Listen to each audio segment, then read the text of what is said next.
Hola, buenas tardes, ¿me escuchan todos bien? Sí, está perfecto. Ya. Sí, perfecto. Listo. Bueno, bienvenidos a todos los que están aquí presentes. Ya les voy a compartir para iniciar la revisión del tema BPH.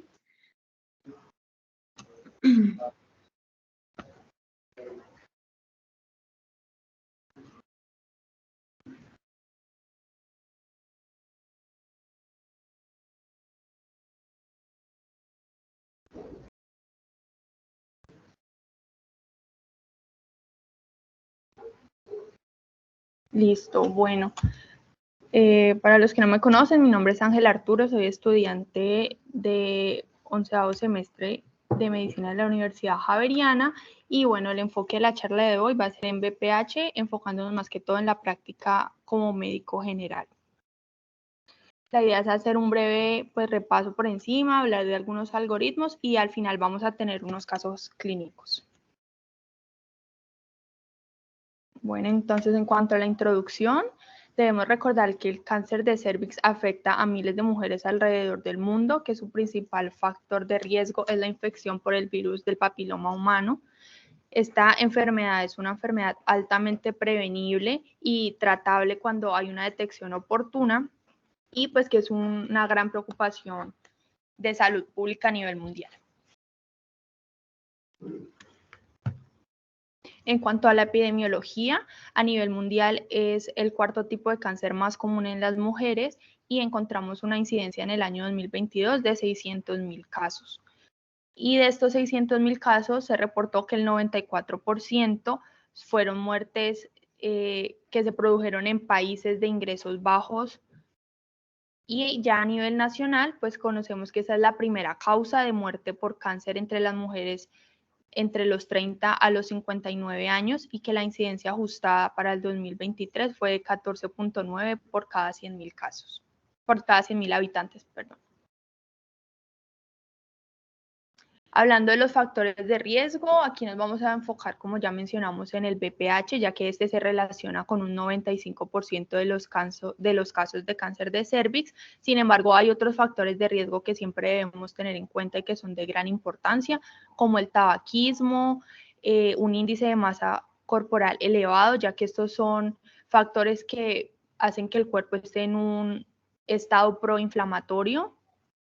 De igual forma, una paciente que tenga múltiples compañeros sexuales, que se definen como 5 o más en el último año, pacientes con ITS a repetición, hábitos no saludables como el sedentarismo y la mala alimentación, una alimentación alta en carbohidratos y en azúcares, al igual que los antecedentes familiares y pues las condiciones tanto socioeconómicas como el grado de escolaridad de los pacientes. Ahora sí, hablando más como tal del virus del papiloma humano, debemos recordar que este es un virus de ADN de doble cadena no encapsulado, cuyo tropismo principal es por las células basales tanto de piel como de mucosa y que hace parte de la familia Papillomaviridae. Este virus es un virus cuya transmisión es a través del contacto sexual y que no solamente va a afectar cervix, sino que también afecta vagina, vulva, ano, pene y orofaringe. Existen más de 100 genotipos de este virus, sin embargo, se han logrado clasificar entre los genotipos de alto riesgo, que son carcinógenos, y por otro lado, los de bajo riesgo, que muchas veces se relacionan con cambios benignos como los condilomas. Entonces, del grupo del alto riesgo, los de mayor relevancia son el 18, el 16, el 31, el 33 y pues en los últimos años se ha clasificado también el 45. Y ya en los genotipos de bajo grado, los más relevantes, por decirlo así, es el 6 y el 11, que son los que más se asocian a cambios benignos como condilomas. Aquí hablando un poco de la fisiopatología, pues como ya mencionamos, es un virus que se adquiere a través de transmisión sexual. Estos virus lo que van a hacer es que van a penetrar en el epitelio a través de microtraumas y van a llegar así a las células basales. Aquí va a haber una interacción entre la proteína L1 con la célula huésped, lo que va a permitir ya el ingreso del virus para que este posteriormente llegue al núcleo e inicie su proceso de transcripción y de replicación. Una vez este proceso pues se complete, debemos tener en cuenta que va a afectar tanto la función celular como las proteínas reguladoras, llevando pues a una displasia celular. Sin embargo, debemos tener en cuenta como la evolución de la enfermedad, que es lo que podemos ver en este gráfico, donde, bueno, hay una célula normal que va a tener una infección, entonces vamos a encontrar como tal ya la infección del VPH y podemos encontrar cambios como un NIC1, que es una neoplasia intraepitelial grado 1, que posteriormente esta puede progresar a un NIC2 o NIC3, pero en estos casos pues debe haber una persistencia como tal del virus o otros factores que van a favorecer esta progresión, dentro de los cuales encontramos la inmunidad del hospedador, los factores ambientales, los modificadores genéticos. Sin embargo, una gran proporción de estas infecciones que incluso pueden llegar hasta un NIC2 o 3 van a sufrir un proceso de regresión hacia un NIC1 y posteriormente hacia su eliminación. Sin embargo, otra proporción, aunque en menor cantidad, pues va a continuar con la progresión hasta generar una invasión y posteriormente establecerse como tal el cáncer. Bueno, entonces ahora tenemos este algoritmo. Debemos recordar que la tipificación de VPH se debe pedir en todas las pacientes mayores de 30 años y bueno, aquí tenemos según el resultado cuál va a ser los pasos a seguir como médicos generales hasta cierto punto, ¿no? Entonces, inicialmente tenemos un caso con una tipificación negativa, entonces ahí lo que tenemos que tener en cuenta es si la paciente tiene factores de riesgo o no. Si la paciente no tiene ningún factor de riesgo, como los que ya mencionamos anteriormente, entonces vamos a repetir la tipificación en 5 años. Sin embargo, si la paciente es fumadora o tiene un IMS elevado, entonces vamos a hacer un seguimiento con una tipificación en 3 años. Por otro lado, tenemos un resultado positivo que no involucre ni el genotipo 16, 18, 31, 33. Si encontramos un resultado positivo con estos otros genotipos y tenemos un examen físico normal, lo que vamos a solicitar es una citología. Y aquí es lo que se le llama el famoso co-test, que es tanto una tipificación como una citología para ya poder tomar una decisión. Entonces, una vez tenemos los resultados de la citología, si esta se encuentra normal, lo que vamos a hacer es una tipificación en 18 meses y posterior a esta segunda tipificación, un año después. Sin embargo, si encontramos alguna alteración en la citología, ya sea una lesión de bajo grado o incluso una lesión de alto grado, lo que vamos a hacer es una colposcopia. Por el lado del control que vamos a hacer con tipificación, si alguno de estos dos controles o a futuro una tipificación sale alterada, una citología sale alterada, lo que vamos a necesitar es hacer una colposcopia. Y en el último caso, ya tenemos todos los pacientes que tienen un resultado positivo para los genotipos de alto riesgo y estos van a ir directamente a colposcopia. Ya una vez teniendo los resultados de la colposcopia, ya nos van pues a llevar a diferentes caminos. Si es una lesión de bajo grado, entonces vamos a tomar la vía del control con tipificación a los 18 meses y posteriormente al año. Si es una adenoma in situ o una lesión de alto grado, la paciente va directamente para conización y si es un carcinoma invaso, lo que vamos a hacer es que vamos a estratificar. Siguiente.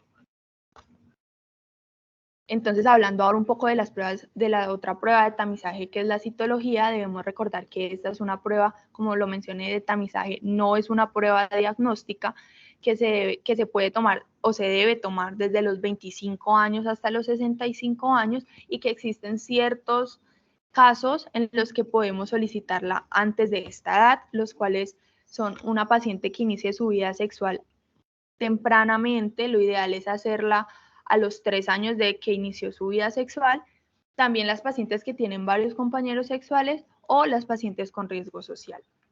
También tener en cuenta que a las pacientes con una histerectomía total por patología benigna no se les debe hacer citología. Y pues existen dos tipos de citología. Tenemos la convencional y la base líquida. La citología convencional es la que cubre el POS, está incluida en el POS. Sin embargo, esta debe tener unas condiciones para poder realizarse, las cuales son que no haya una infección, que no hayan relaciones sexuales en las últimas 72 horas y que la paciente pues no esté en menstruación.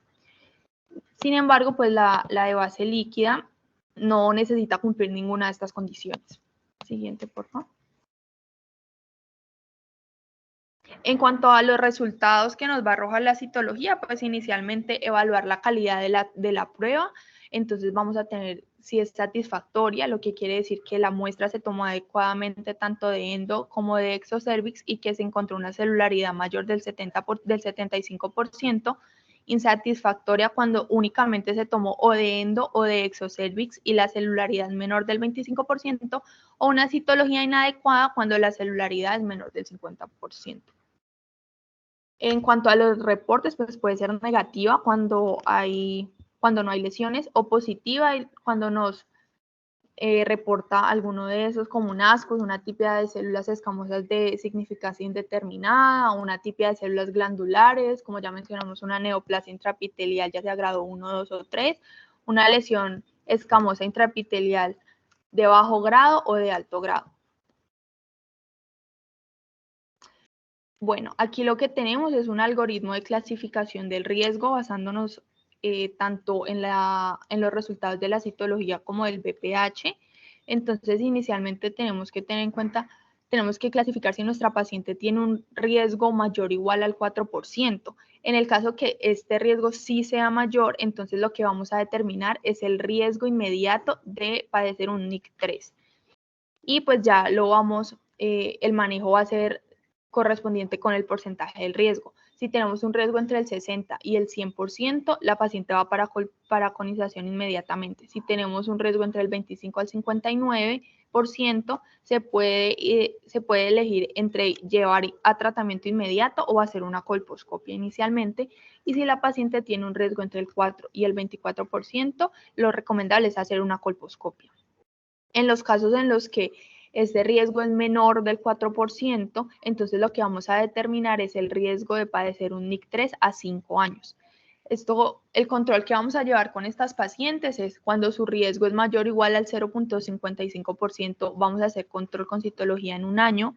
Cuando el riesgo es entre 0.15 y 0.54%, el control va a ser en 3 años. Y cuando es menor del 0.15%, el control va a ser en 5 años.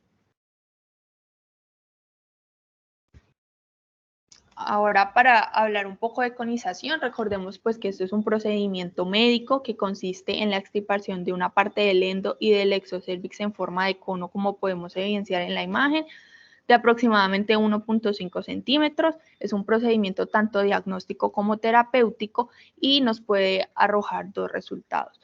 Lo que tenemos que tener en cuenta es si los bordes de este procedimiento se encuentran libres, lo que vamos a hacer es que vamos a hacer un control con citología.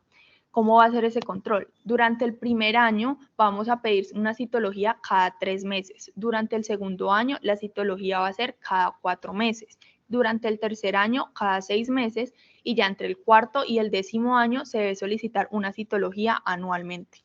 Y si el resultado es una conización con bordes comprometidos, lo que se debe hacer es una reconización, teniendo en cuenta pues también la paridad, si la paciente tiene una paridad satisfecha, ya que esto indica que va a haber un gran acortamiento del cérvix que puede dificultar algún embarazo a futuro, la gestación como tal.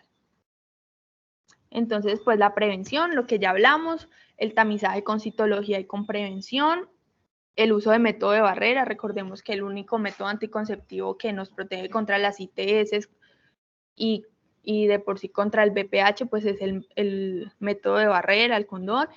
Y también tenemos la vacunación. Entonces, ahora hablando de vacunación, la vacuna contra el BPH está indicada en todos los niños mayores de 9 años, tanto niños como niñas. y la OMS pues recomienda que la dosis inicial sea entre los 9 y los 14 años.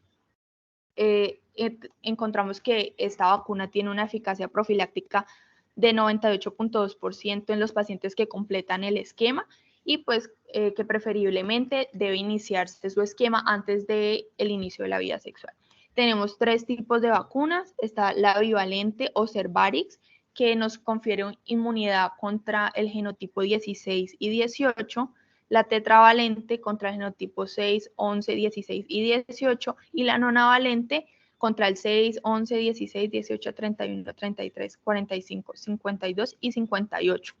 Entonces, ¿cómo es el esquema de vacunación? Lo ideal es iniciar la primera dosis, como ya mencionamos, antes de los 14 años y una segunda dosis que va a ser 6 meses después de la aplicación de la primera.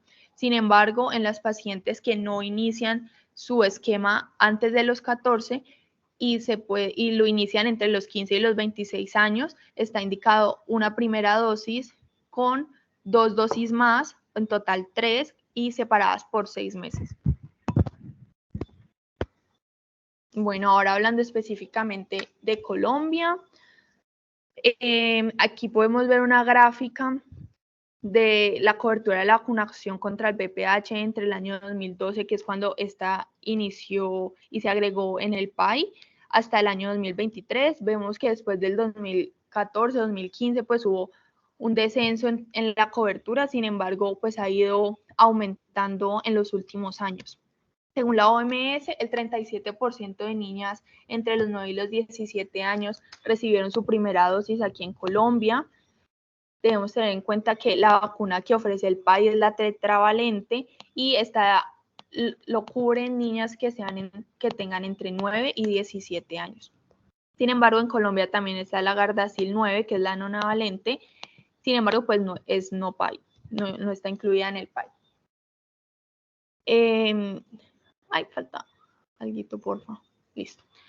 Y pues tener en cuenta sobre lo que está haciendo como tal el Ministerio de Salud. En marzo de este año en Bogotá pues hubo una jornada de vacunación donde se logró aplicar 7.365 dosis a niñas entre los 9 y los 18 años.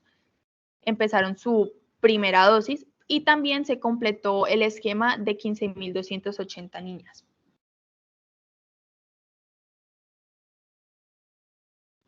Listo. Entonces, ahora acá tenemos unos casos clínicos. Yo les voy a ir proyectando como tal el cuestionario y pues ustedes lo pueden ir resolviendo. Me dicen ahí si alcanzan, si les sale la pregunta.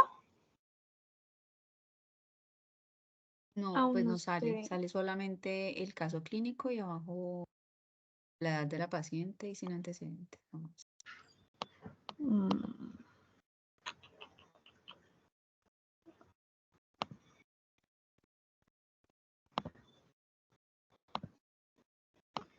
Denme un segundito.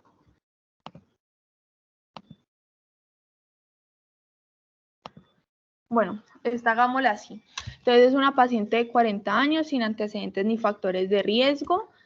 Entonces yo les pregunto qué prueba ustedes le solicitarían a alguien que abra el micrófono y nos conteste o que nos escriba por el chat.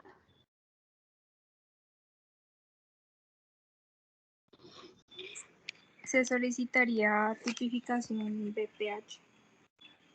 Listo, correcto. Siguiente, porfa. Entonces vamos a solicitar una tipificación y en este caso específico, siguiente Anto, porfa. Vamos a tener un resultado positivo para VPH 16. Déjenme, yo les proyecto a ver si ahí pueden ver la pregunta o tampoco les sale. No. No se ve. No sale la pregunta. De pronto en el chat les sale, es que a mí desde acá no me sale, pero al inicio revisamos y nos salía en el chat. No sé si de pronto les salga.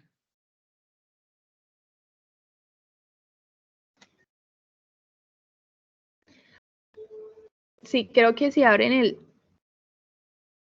No sé. Si abren el chat tampoco les sale, si no, pues seguimos haciéndolo así. No, en el chat no lo veo, Ángela, pero si deseas, ponlo Lo fijas ahí en el chat o lo pones abajo, pon abajo la pregunta y la vamos leyendo. A mí me aparecen las encuestas, pero no me deja responderlas. Ok. ¿No te deja, cuando le das enviar, no te deja responder, Sofía? Me dice solo, pues caso 1.2, ¿qué prueba solicitaré? Y me dice, para ver esta encuesta, devuélvete a la reunión o a la aplicación de encuestas. Ok, bueno, no, entonces digámoslo así, porque ahorita con Antonia nos funcionó, pero bueno, no se pudo. Entonces, en este caso, una paciente que tenga BPH, les pregunto qué pruebas solicitarían. Dentro de las opciones estaba una tipificación nuevamente, una citología, una conización o una colposcopia. Entonces, si quieren, pueden responder solamente la letra por el chat. ¿Es todos?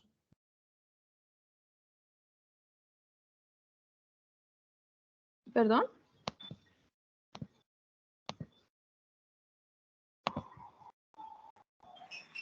Una colposcopia. Sí, entonces solicitaríamos una colposcopia. Siguiente, Anto. Entonces, suponiendo que esta colposcopia nos dé como resultado una lesión de alto grado. Siguiente, Anto, por favor. Entonces, ahí, ¿cuál sería el paso a seguir? Realizar una conización. Exactamente. Entonces, vamos a realizar una conización y dentro de los resultados de esta nos dice que hay bordes libres. ¿Cuál sería el paso a seguir en este caso?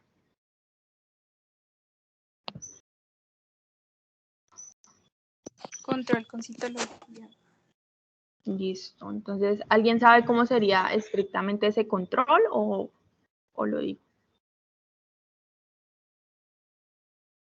Bueno, Primer ese año cada control, 3 meses, segundo cada sí, 4, el tercero cada 6 y a partir de ahí si es negativo ahí sí ya, no sé si cada 3 o cada 5.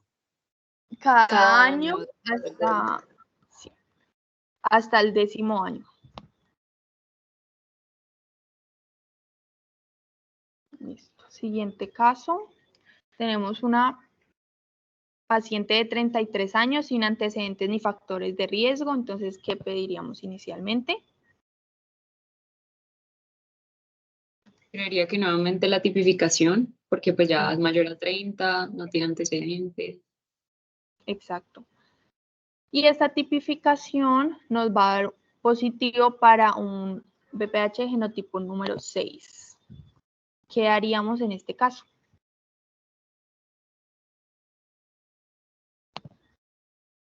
¿Citología? Exactamente. Vamos a hacer una citología y si la citología nos da sin lesiones, ¿cuál sería el paso a seguir?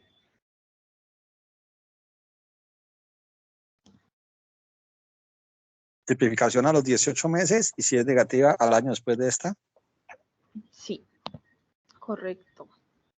Doctor Ángel, se va a ganar usted, mejor dicho, el premio. Muy bien, no, qué chévere que estamos todos sintonizados. Por aquí mis compañeros también me están escribiendo, que están conectados. Bueno, y por último tenemos este caso que es una paciente de 35 años con antecedente de tabaquismo y un IMC de 30. Entonces, nuevamente, ¿cuál sería el examen que solicitaríamos inicialmente? Nuevamente la tipificación. Correcto. Y esta tipificación dio negativa. Entonces, ¿cuál sería el paso a seguir? Hacerla nuevamente, pero en 3 años. Correcto, porque es una paciente que tiene 2 de los factores de riesgo que mencionamos, tanto el tabaquismo como el IMC elevado. Y bueno, eso es todo. Ahí podemos encontrar las referencias y muchas gracias a todos por asistir. No sé si tengan alguna pregunta. Muchas gracias, Ángela. La verdad me gustó mucho y me pareció pues buenísimo que lo hiciéramos así dinámico. Ya si alguien tiene una pregunta, pues este es el momento de que la hagan, yo creo, y de una vez aprovechamos que está la doctora Torres aquí con nosotros. Hola, buenas Sí, tardes. una pregunta. Yo tengo una Bueno, pregunta.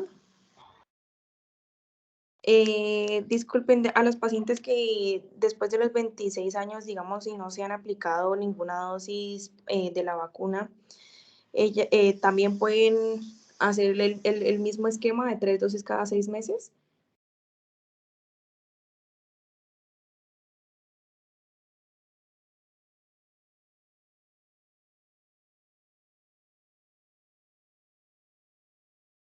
Bueno, las pacientes con, te doy la mano, Angelita, con esa respuesta o la tienes ahí. Doc, sí, pues yo leí, pero no estoy 100% segura. Dale, Entonces, dale, y no. si algo yo te apoyo, que para eso estamos haciendo todos aquí este trabajo. Dale. Listo. Bueno, dentro de lo que encontré pues en la revisión del tema, pues efectivamente sí se puede aplicar, no es como que ya no vaya a servir, sin embargo, pues los pacientes a los 26 años ya han tenido una exposición pues de varios años y debemos tener en cuenta que esta vacuna como tal no nos va a proteger una vez ya haya una infección, sino que pues debe ser profiláctica. Entonces no sé verdaderamente si no se puede aplicar, pero pues obviamente su función o su efectividad no va a ser la misma. Bueno, apoyando un poquito lo que dice Ángela, primero, hace aproximadamente 2 meses, han salido unas nuevas guías donde nos dice que los adolescentes podrán recibir una única dosis. Estoy hablando de adolescentes mujeres, adolescentes hombres pueden recibir también solo una dosis, pero a los 9 años. Para las mujeres adolescentes se extiende un poco hasta los 17 años. Y después de ese momento, los hombres ya no podrían vacunarse según las guías que nos han entregado, pero tendríamos la posibilidad de poner solo 2 vacunas, 2 dosis, perdón, no necesitaríamos inclusive las 3 dosis. Siempre se ha discutido mucho sobre poner 3 dosis y se ha hablado de que la última dosis es como un refuerzo, pero la tendencia es que cada vez más, por lo menos, tengamos 2 dosis, una hora y una a los 2 meses. Si pudiéramos hacer las 3, pues digamos que no está de más, pero lo que nos dicen las guías en este momento son 2 dosis. Entonces podrían ponerla hasta las 45 años, teniendo en cuenta que solo hasta los 17 años hace parte del plan obligatorio de salud.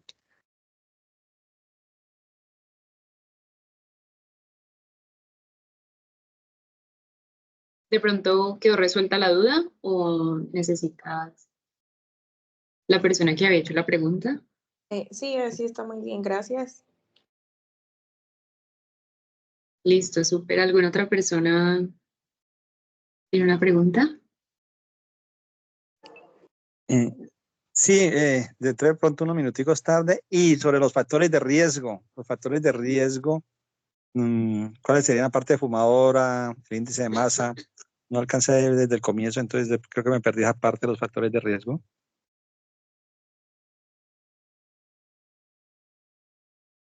Bueno, dentro de los factores de riesgo, no sé tanto si puedes devolver la diapositiva, es como la segunda. Pues ese es la infección por VPH. En el 95% de los casos de cáncer de cervix tienen una relación con esta infección. El tabaquismo, el IMS elevado, múltiples compañeros sexuales, ITS a repetición, pacientes con hábitos no saludables como el sedentarismo, la ingesta alta de azúcares añadidos, antecedentes familiares y ya la condición socioeconómica y el grado de escolaridad.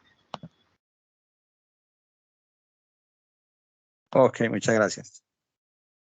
Listo, aquí creo que Ana Belén tenía la mano arriba. Sí, yo tenía una pregunta con respecto a lo que dijo la doc ahorita, es decir, que en los hombres la vacuna solo es como efectiva desde los 9 hasta los 17 solamente. En los hombres se debe poner a los 9 años. Aquí en Colombia no están haciendo vacunación de los hombres hasta los 17, solo a los 9 años. En Estados Unidos y en el Reino Unido llevan a los adolescentes hombres hasta los 17 años con la vacuna, pero aquí en Colombia solo a los 9. Por eso tenemos que cada vez más fortalecer estos espacios donde podamos pasar una información fidedigna de cuándo vacunar a esos adolescentes, porque de nada nos sirve toda esa población que se nos está vacunando femenina y los niños no se nos están vacunando. Entonces la recomendación, Ana Belén, sería vacunar a los niños a los 9 años, solo a los 9. Las niñas sí podrían vacunarse con una sola dosis hasta los 17, y si no alcanzó a vacunarse hasta los 17 o llegó a nuestro consultorio y ya quiere vacunarse a los 26, como el caso que exponían ahora, puede vacunarse hasta los 45 años, pero podrían ser 2 dosis. Listo, muchas gracias. Listo. Creo que estaba de segunda Diana Alejandra. ¿Estás ahí? Hola, doctora. Sí, yo tengo una pregunta con respecto a las vacunas también. Si la paciente es mayor de 26, los que estaban hablando ahora, ¿hasta qué edad yo le puedo decir que se puede colocar la vacuna? Hasta los 45 años es la edad. Pero muy bien decía Ángela que entre más tarde nos pongamos y estemos expuestos a relaciones sexuales, pues la posibilidad de que tenga una buena eficacia pues va disminuyendo. Pero es hasta los 45 años. Como no la cubre el plan obligatorio de salud, podría buscar cualquier centro de vacunación en Cali, que hay varios. No tengo conflictos de interés, pero podría ser Centro Médico en Banaco, Fundación Valle del Lili, Cruz Roja, Clínica Farallones, que son centros ya reconocidos donde tienen una vacuna con todos los estándares de cadena de frío, ¿no? Ah, listo, doctora. Y tengo otra pregunta.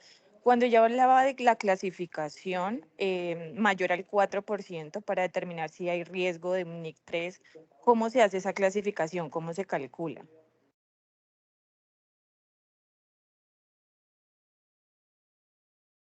Cuando nosotros hacemos esas tablas de clasificación, nosotros hacemos las mediciones o se hacen las mediciones, es de acuerdo al grupo poblacional. Entonces, para poder sacar el riesgo, no podríamos sacar con una paciente, tenemos que elegir la población a estudio y con eso sacamos el riesgo.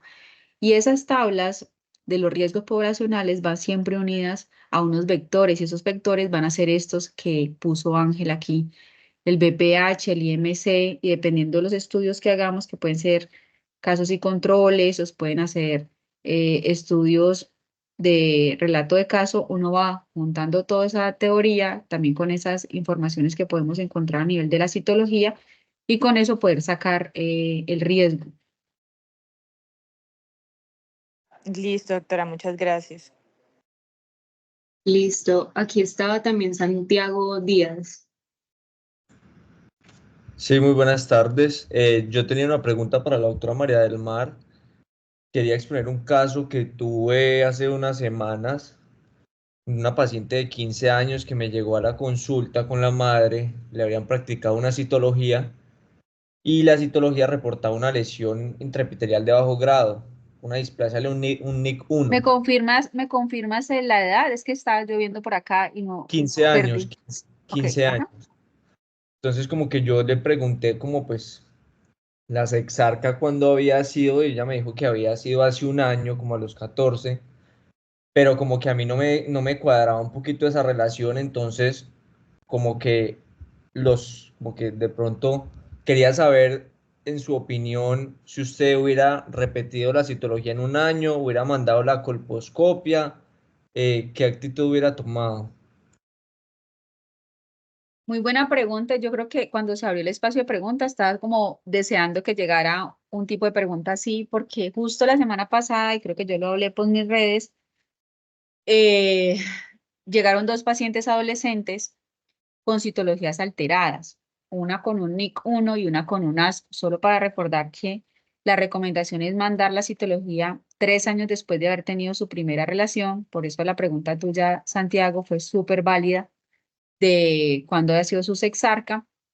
Si el examen físico está normal, tú, ya que se le tomó la primera, no podrías esperar 3 años a tomarle el control, ¿cierto?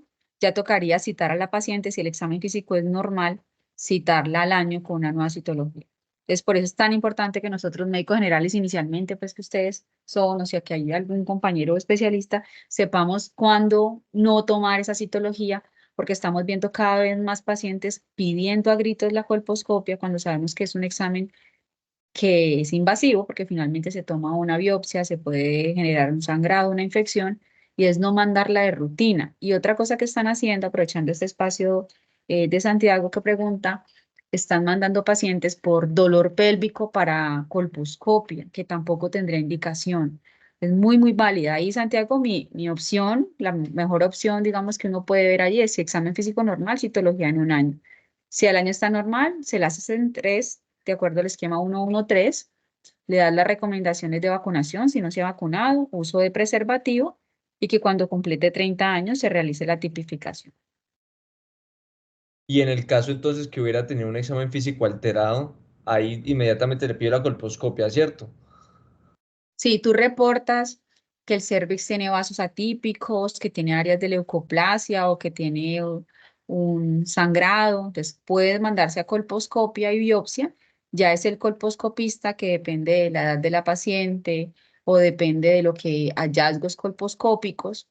Definimos si realmente requiere una biopsia o lo que está viendo uno allí con el colposcopio puede hacer un ectropion o puede hacer una cervicitis, entonces manejamos la cervicitis y después citamos nuevamente a la paciente a revisión, más no a citología, para no estar mandando citología nuevamente a 4 meses, a 6 meses, cuando no tendría que ser como el esquema.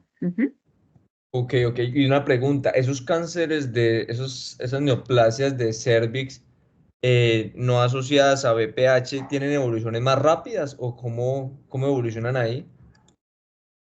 Cada vez tenemos menos pacientes con CA de cervix que no esté asociado a BPH, pero todavía los hay.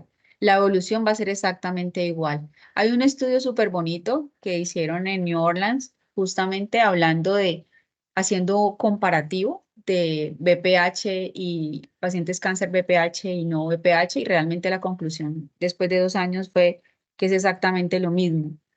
No hubo cambios. Vale, muchas gracias, doctora. Muy amable. Con mucho Doc- gusto. Doctora, qué pena. Aprovechando la pregunta del compañero, si la citología de control en esa paciente adolescente que se toma al año vuelve a salir con el mismo resultado, ¿se mandaría directamente a colposcopia o hay que Colpo. hacerle la colpo? Listo. Muchas gracias. Sí, acuérdate que si nosotros, no, tranquila, es que recuerden algo, no podemos mandar una tipificación a los 18 años porque va a salir positivo. El 87% de la población femenina entre los 9 años, porque cada vez se inicia más temprano la sexarca, hasta los 30 años, se exponen más a las relaciones, ¿cierto? Hay más cambio de pareja y, por decirlo así, se rota más fácil, como lo habla uno a veces en términos médicos, entonces va a salir positivo. Entonces, tipificar ese momento, pues va a salir positivo y va a terminar la paciente grávida 0 para 0 a los 17 años con colposcopia, y ustedes saben que al realizar una colposcopia vamos a tener que tomar una biopsia exocervical, endocervical, y que eso podría, no estoy diciendo que es 100%, pero sí podría llevar a que esa paciente tenga una estenosis del orificio endocervical y la paciente pues no se logre embarazar por una vía natural. Entonces ahí sería, si tienes 2 positivas, iría para colposcopio y biopsia. Listo, doctora, muchas gracias. Con gusto. Y por último no, hay dos manos alzadas. Hay una que es DG, no sé, no me aparece el nombre, pero si estás ahí, pues Sí, doctora, le iba a hacer una pregunta. Digamos, a las pacientes que después de los 17 años se hagan aplicar, digamos, usted dice que la primera dosis de la vacuna tendría que ser, digamos, ahora y después la siguiente dosis a los 2 meses. Si esa paciente no sigue ese esquema, o sea, ese refuerzo a los 2 meses, sino que, digamos, se lo hace mucho tiempo después, o sea, disminuye mucho la probabilidad de que la vacuna pues haga como efecto. En términos de porcentaje, en ese momento no podría decirte cuánto disminuye. Lo que sí te debo decir es que si te pusiste la vacuna hoy y en 2 años te acordaste de que no te hiciste como el control a los 2 meses, ¿cierto? Tendrías que ponértela inmediatamente, te acuerdes, ¿ya? Pero sería dosis única, no tienes que volver a empezar el esquema. Ok, listo, gracias.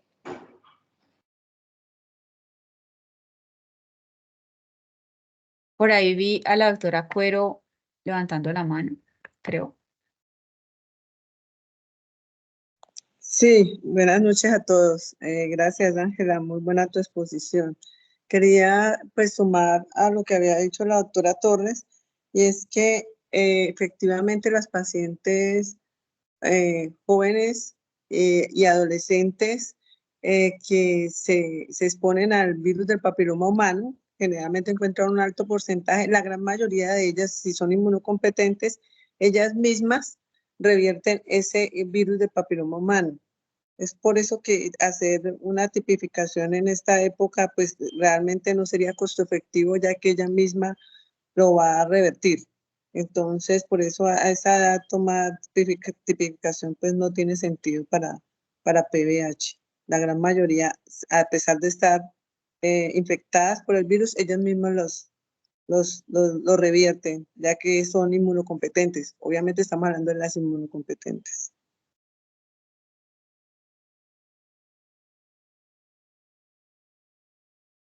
Gracias, doctora. Qué rico tenerla por aquí hoy. Sí, doctora, muchas gracias por asistir.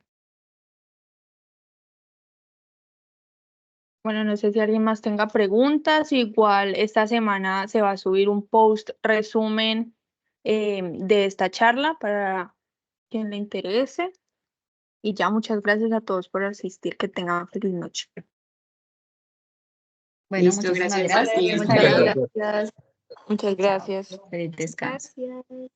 Gracias a todos por asistir.